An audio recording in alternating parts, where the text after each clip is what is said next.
പശ്ചിമബംഗാളിലെ സന്ദേശ് കാലി സംഘർഷങ്ങളിൽ സിബിഐ അന്വേഷണത്തിന് കൊൽക്കത്ത ഹൈക്കോടതി ഉത്തരവിട്ടു. കോടതി മേൽനോട്ടത്തിൽ അന്വേഷണം നടക്കും. കോടതി ഉത്തരവ് സ്വാഗതം ചെയ്ത് ബിജെപി രംഗത്ത് വന്നു.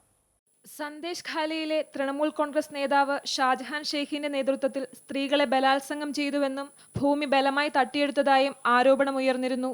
ആരോപണങ്ങളിൽ 1% സത്യമുണ്ടോ എന്ന് അന്വേഷിക്കേണ്ടതാണെന്ന് കൽക്കട്ട ഹൈക്കോടതി ചൂണ്ടിക്കാട്ടി. അഴിമതി കേസിൽ ഷാജഹാൻ ഷെയ്ഖിന്റെ വസതി റെയ്ഡ് ചെയ്യാനെത്തിയ ED ഉദ്യോഗസ്ഥരെ തൃണമൂൽ കോൺഗ്രസ് പ്രവർത്തകർ ആക്രമിച്ച സംഭവം CBI അന്വേഷിച്ചിരുന്നു. തുടർന്ന് 55 ദിവസം ഒളിവിൽ പോയതിനു ശേഷം ഫെബ്രുവരി 29-നാണ് ഷെയ്ഖിനെ പോലീസ് അറസ്റ്റ് ചെയ്തത്. അറസ്റ്റിനെ തുടർന്ന് തൃണമൂൽ കോൺഗ്രസ് ഷെയ്ഖിനെ പാർട്ടിയിൽ നിന്ന് സസ്പെൻഡ് ചെയ്തു. പിന്നീട് കോടതി ഉത്തരവനുസരിച്ച് ഷെയ്ഖിനെ CBIക്ക് കൈമാറി. ED ഉദ്യോഗസ്ഥർക്ക് നേരെയുള്ള ആക്രമണവും ഗ്രാമവാസികളുടെ ആരോപണങ്ങളും ലോക്സഭാ തെരഞ്ഞെടുപ്പിൽ സംസ്ഥാനത്ത് വലിയ പ്രചാരണ വിഷയമാണ്. CBI അന്വേഷണത്തെ എതിർക്കുന്ന നിലപാട് സ്വീകരിച്ചിരുന്ന പശ്ചിമ ബംഗാൾ സർക്കാരിന് വലിയ തിരിച്ചടിയാണ് കോടതി നടപടി. കൽക്കട്ട ഹൈക്കോടതി വിധിയെ സ്വാഗതം ചെയ്ത് രംഗത്ത് വന്ന BJP കോടതി ഉത്തരവ് മുഖ്യമന്ത്രി മമതാ ബാനർജിക്കേറ്റ തിരിച്ചടിയാണെന്ന് അഭിപ്രായപ്പെട്ടു. അമൃത ന്യൂസ്, ന്യൂഡൽഹി.